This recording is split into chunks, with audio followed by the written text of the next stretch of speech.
Ganito ang nangyayari pagka mahilig tayo sa tap water.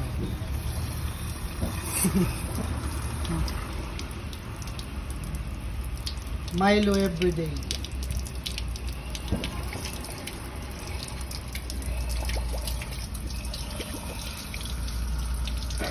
Ito kasi natin ang kulang yan, kaya ubusin natin.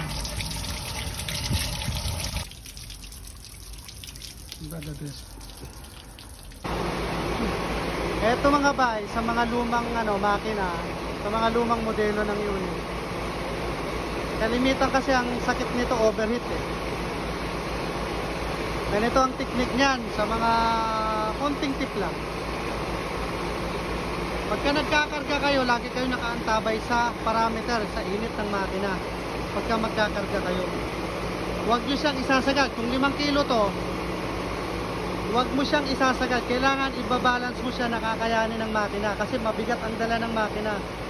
Yun ang kalimitang nagiging problema, na nasisibak ang makina. Dahil sa bigat ang dinadala, hindi naman katulad ng brand new yan eh. Okay lang kung bago yan. Isagad mo ng 5 kilos. Eto, pagka nagkakarga ka rito, lagi ka nakaantabay sa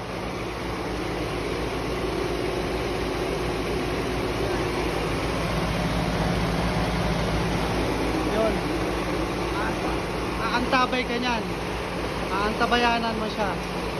Ngayon yung iba nagbabase rito, so hindi po huwag kayong magbase dito pagka unang andar. Huwag antayin yung mag cool down yung loob nyan.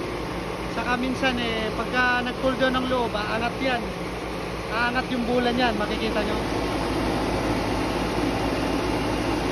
aangat yan pagka malamig na ang loob. Kaya pagka sinagad mo yan, minsan nagkakaroon ng problema, nag-overheat ang makina.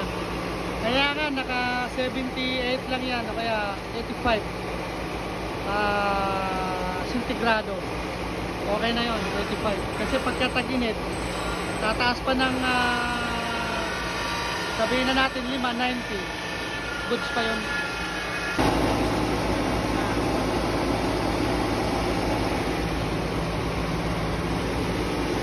Pagka malamig na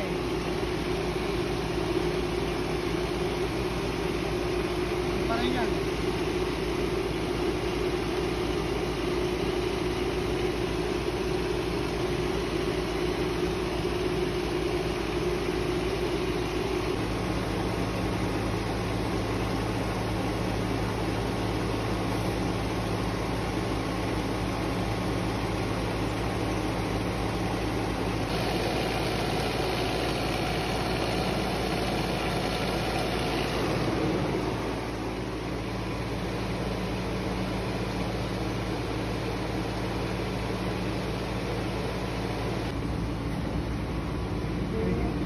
Tama na yan, wag na natin patagalin eh. Yun oh!